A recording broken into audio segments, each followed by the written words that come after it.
September 1, 1944, Supreme Headquarters, Allied Expeditionary Force, Versailles. The northern flank had to be reinforced by dawn. Reports were piling up on his desk, and General Dwight D. Eisenhower was exhausted. But nothing on his desk that morning was as explosive as the message he was reading now. It came from Field Marshal Bernard Montgomery, commander of British forces in Northwest Europe. And it was, in plain language, an ultimatum. Give me every available supply truck, all fuel stocks, complete air support, priority over all other operations. Or I resign. Montgomery wanted to launch a single massive thrust through Belgium and Holland into Germany's industrial heartland. He promised he could end the war by Christmas, but only if he received absolutely everything. Patton's Third Army stopped. Bradley's 12th Army Group slowed or halted. Every other Allied army waited. One concentrated attack. All resources, Montgomery in command. Everyone else plays supporting roles, or sits still. Eisenhower's chief of staff, Walter Bedell Smith, stood nearby watching his boss read. "He's bluffing," Smith said. "He won't actually resign." Eisenhower rubbed his forehead. For 2 years he'd been dealing with Montgomery's ego, the demands, the condescension, the barely concealed contempt for American commanders, the constant implication that only Montgomery really understood how to win wars. But this was different. This wasn't just ego. This was Montgomery threatening to blow up Allied unity unless he got his way. Eisenhower looked up at Smith and said something that captured exactly how he felt about managing prima donna generals. "Bedell, I'd accept his resignation in a heartbeat, if it wouldn't create a political crisis that could lose us the war.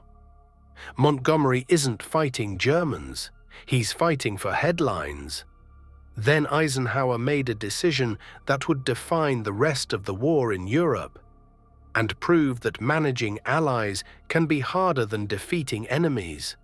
This is the story of what happened when Montgomery's ego collided with strategic reality, when a British field marshal tried to blackmail an American supreme commander, and why Eisenhower's response, refusing to be bullied while holding the alliance together, may have been his greatest achievement of the entire war. To understand Montgomery's ultimatum, we need the situation in late August 1944. Allied forces had broken out of Normandy. The German defensive line had collapsed. Wehrmacht divisions were retreating across France in disorder. The war in the West looked like it was entering its final phase. The question was, how to finish it? Allied armies were advancing on a broad front, from the Atlantic coast through central France down toward the Swiss border. Multiple armies, multiple directions, all moving forward at once. It looked good on the map, but it created a massive logistics nightmare. Every advancing army needed fuel for tanks and trucks, ammunition for artillery and small arms, food for millions of soldiers, spare parts for vehicles, medical supplies, engineering equipment for bridges, roads and repairs. All of it had to be dragged from the Normandy beaches, the only fully working Allied ports, to armies now hundreds of miles away and moving farther every day. The supply system was cracking. The logistics plan assumed Allied troops would be near Paris 90 days after D-Day. They reached Paris in 77 days, nearly 2 weeks ahead of schedule. That sounds like success. In logistics terms, it was a disaster. The supply chain couldn't keep up. Trucks couldn't drive fast enough or far enough. French railroads were wrecked by Allied bombing. Captured ports like Cherbourg were only just coming online. Antwerp, the crucial deep-water port, had been taken. but the approaches through the Scheldt estuary were still in German hands and unusable. By early September, Allied armies were literally running out of gas. Patton's tanks sat immobile for lack of fuel. British armored units rationed ammunition. American infantry marched on foot because there wasn't enough fuel for trucks. Every commander faced the same reality. We don't have enough to keep everyone moving, let alone launch something big and new. Out of that crisis came the central strategic argument of the last year of the war: broad front versus narrow thrust. Two fundamentally different strategies emerged. Eisenhower's broad front. Eisenhower favored a broad front advance. All Allied armies push forward. Keep pressure on the Germans everywhere, from the North Sea to Switzerland. Don't give them time or space to regroup and concentrate. Advantages: uses all available Allied forces, prevents Germans from massing against a single drive, reduces the risk of one big, catastrophic failure. Politically, gives every nation, US, Britain, Canada, France, a meaningful role. Disadvantages: spreads limited supplies thinly across the entire front. No single force has overwhelming superiority. The advance is slower, giving Germans time to build new defenses. The war might last longer. Montgomery's single thrust. Montgomery wanted the opposite: a single full-blooded thrust. Concentrate everything on one powerful attack. His 21st Army Group would drive through Belgium and Holland, cross the Rhine, seize the Ruhr, the industrial heart of Germany, and end the war. Everyone else stops. All supplies to Montgomery. All air support to Montgomery. All airborne divisions under Montgomery. Advantages: overwhelming force at one decisive point. If it works, the war could end quickly. Exploits German disorganization before they can recover. Disadvantages: exposed flanks, vulnerable to counterattack. A single point of failure. If the thrust stalls or breaks, the whole strategy collapses. Requires halting or starving all other operations. Politically explosive among allies. Eisenhower backed the broad front. Montgomery demanded the single thrust, with himself in command. But he didn't just argue his case, he started to quietly undermine Eisenhower himself. Through August and early September, Montgomery ran a campaign, almost a political one, to pressure, embarrass, and corner Eisenhower. Step 1. Questioning Eisenhower's competence.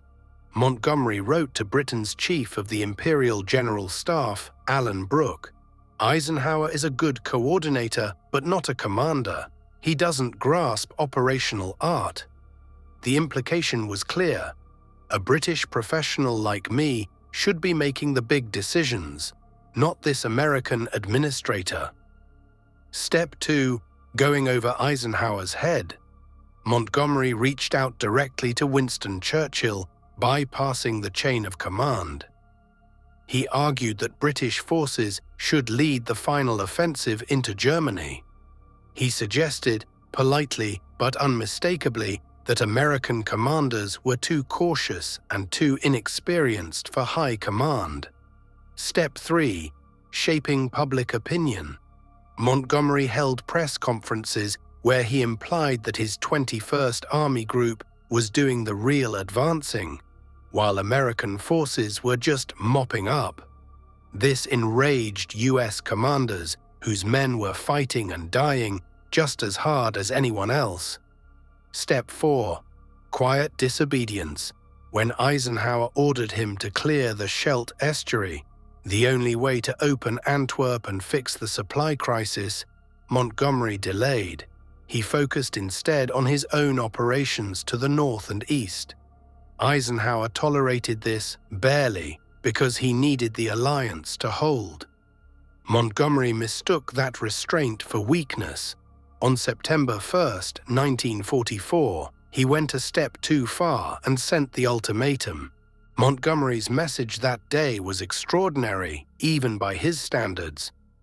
I consider that the Supreme Commander must decide what is necessary to end the war quickly. I recommend a single full-blooded thrust to the Ruhr via the northern route.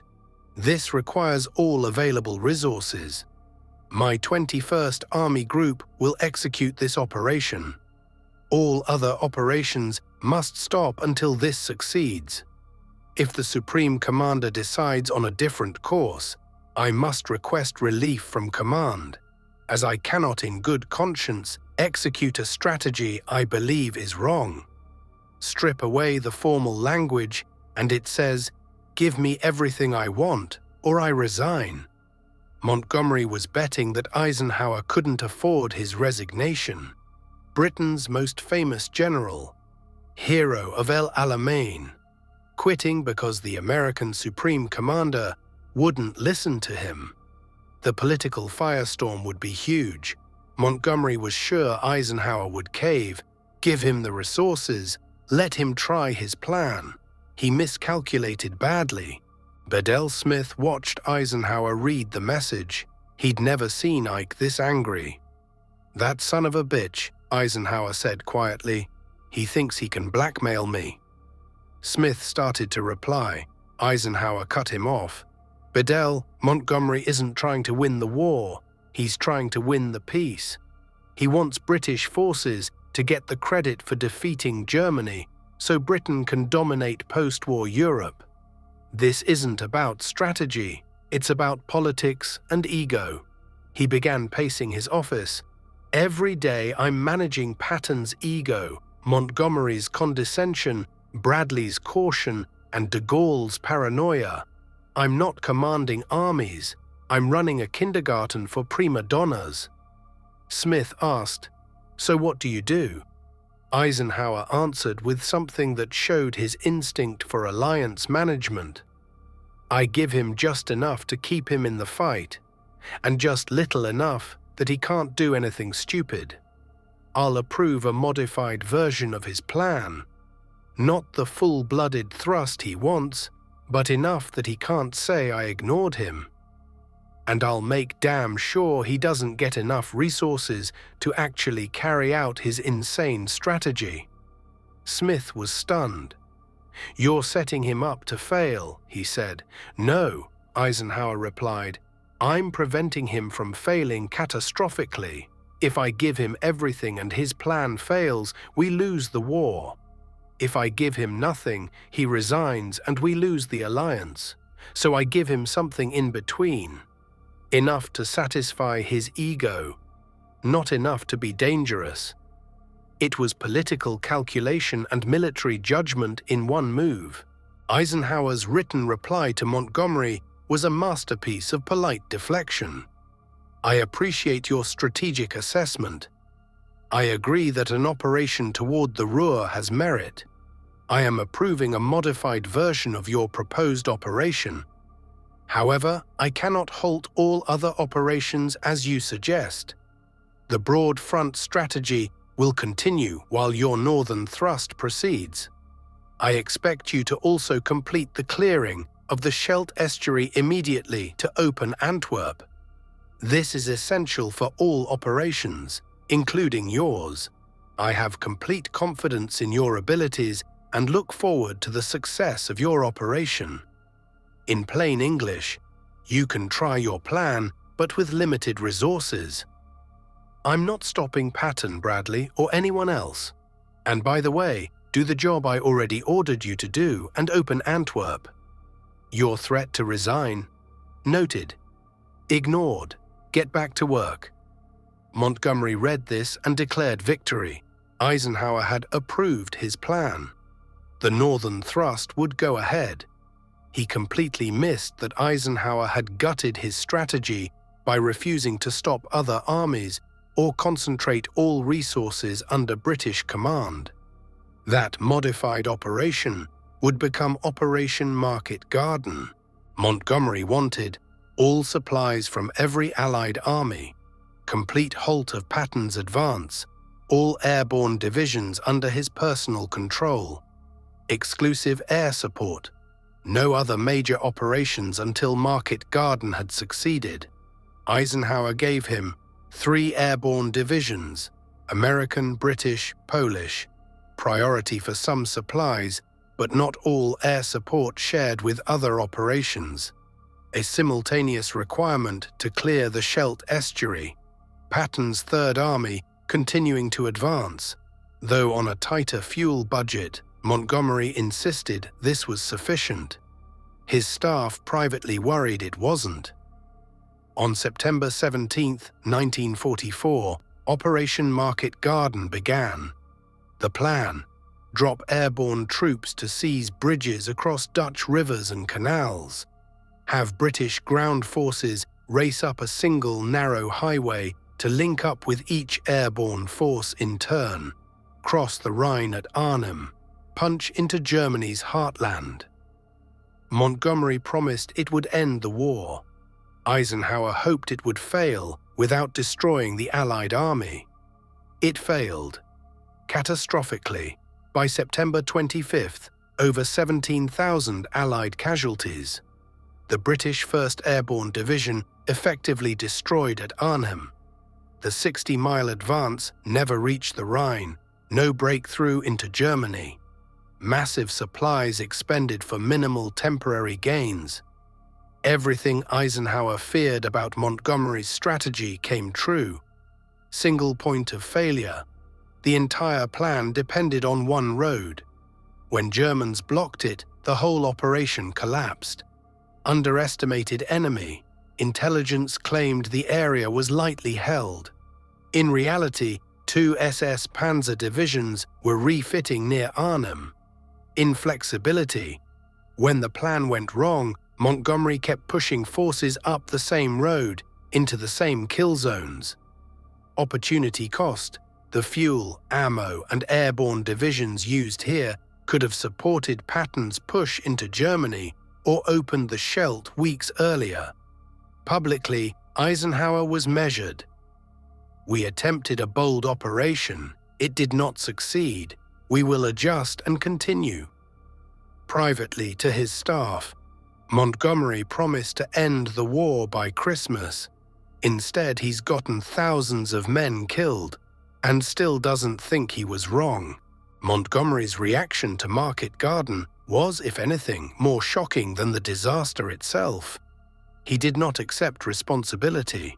He blamed American airborne divisions for not holding long enough, British XXX Corps for not advancing fast enough, the weather for slowing things down, intelligence for missing the SS Panzer divisions, supply shortages for limiting his strength.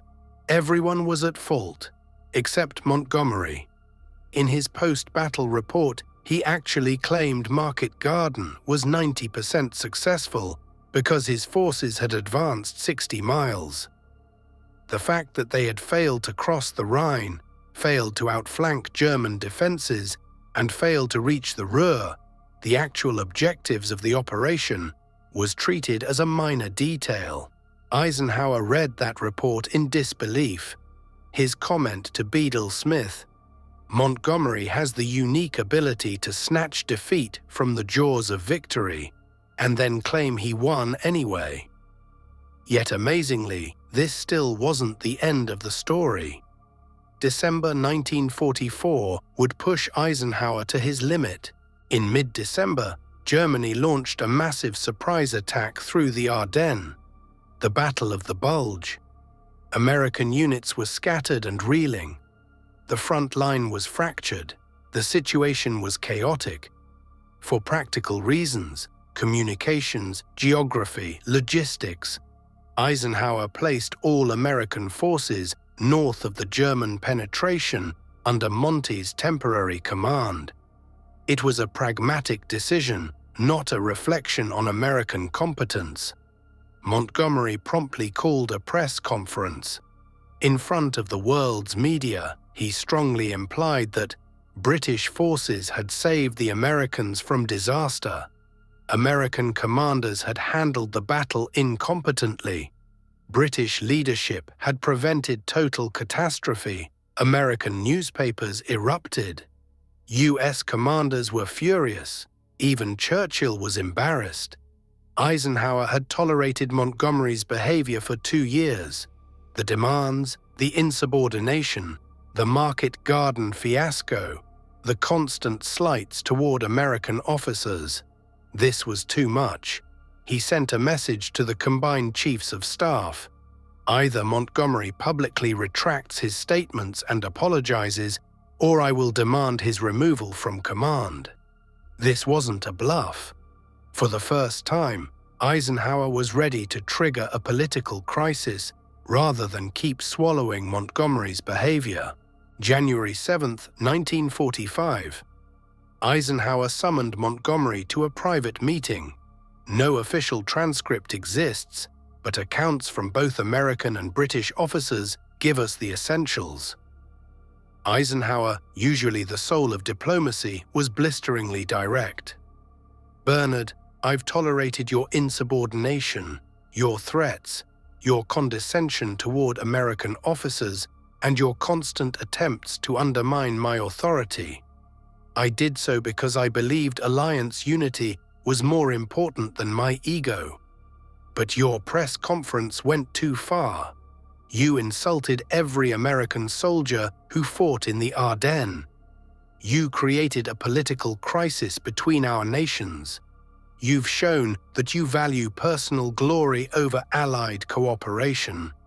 I am formally requesting your removal from command unless you immediately and publicly apologize and commit to following my orders without reservation. I don't care if Churchill fires me. I don't care if it causes a scandal. I will not command an alliance where one general thinks he's above the entire command structure. Apologize and comply, or I request your relief. Decide now." Montgomery was stunned. This wasn't the accommodating Eisenhower he thought he could push around. He tried to defend himself. "I was simply stating the facts about the battle." Eisenhower cut him off. "You were taking credit for American sacrifices to make yourself look better. I'm done negotiating with you." Montgomery chose survival. He issued a public statement praising American forces and claiming his comments had been misinterpreted. It was humiliating. But the crisis passed. For the rest of the war, Montgomery stayed. Loud, difficult, but contained. Eisenhower had finally drawn a line. He couldn't say it out loud during the war, but in effect he had told Montgomery, "I accept your resignation the day you stop doing what the alliance needs. Until then, you'll do your job, or you'll be gone." After the war, Eisenhower was often asked about Montgomery. In public, he was diplomatic. He praised Montgomery's planning skills, acknowledged his talent for set-piece battles, gave him credit where it was due. In private letters and conversations, he was blunt. To General George Marshall, Montgomery's greatest contribution to Allied victory was not being German. If the Wehrmacht had shared his caution, we'd still be in France. To President Truman, managing Montgomery required more patience than defeating the Germans. He saw every strategic decision as a referendum on British superiority. In his memoir, Crusade in Europe, Eisenhower wrote, "Montgomery was a capable tactician with a talent for set-piece battles, but he lacked the flexibility required for mobile warfare and the humility required for coalition command." In a 1952 letter to Bedell Smith, he was harshest of all. Montgomery's threat to resign, unless given every resource, was the act of a man who valued his own reputation more than Allied victory. He would rather risk losing the war than share credit for winning it. I gave him enough rope to prove his strategy wouldn't work, then moved on. In retrospect, I should have accepted his resignation and dealt with the political consequences. Even so, Eisenhower never forgot the bigger picture. In 1963, Historian Stephen Ambrose asked him directly about Montgomery's ultimatum. Eisenhower answered, "Montgomery was a talented general with significant weaknesses. His greatest weakness was believing that only he understood how to win the war. When he threatened to resign unless given complete control, he was essentially saying, 'I am more important than Allied unity. My reputation is more important than coalition warfare.' I couldn't accept that. No general, British or American, is more important than the alliance itself. I gave him enough to satisfy his ego and British political needs, but not enough to implement a strategy I believed was deeply flawed. Market Garden's failure vindicated that decision. The broad front strategy succeeded. Montgomery was wrong, but I don't regret handling him diplomatically. Managing alliances requires patience. If I had accepted his resignation, we might have won the war and lost the peace." Then he added something revealing. "Montgomery never understood that my job wasn't just to defeat Germany. My job was to keep Americans, British, French, Canadians, and Poles working together to defeat Germany. Those are very different missions. Montgomery could only think like a general. I had to think like a statesman. That's why I was supreme commander. And he wasn't. Montgomery's threat, 'Give me everything or I resign,' was political blackmail dressed up as strategy. Eisenhower's answer, 'You can try your plan, but on my terms, and if you step over the line again, you're gone,' was political genius disguised as military compromise. He gave Montgomery just enough rope to prove his strategy wouldn't work, protected the alliance from an internal explosion, and still pushed inexorably toward Berlin.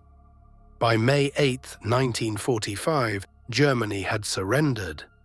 Eisenhower's broad front strategy had prevailed. Montgomery's single thrust had failed at Market Garden. The alliance, despite the personalities, had held. In the end, the general who threatened to resign if he didn't get everything became a difficult chapter in British political history. The general who refused to be blackmailed, who swallowed his pride to keep the coalition together, not only won the war, but later became President of the United States. History's verdict is clear. In September 1944, Eisenhower couldn't literally say, "Fine, Bernard, I accept your resignation." So he did something colder. He made the threat meaningless. He refused to give in. He refused to blow up the alliance. And he refused to let Montgomery's ego decide the fate of millions. That's not as flashy as a battlefield victory, but it might be the most decisive move Eisenhower ever made.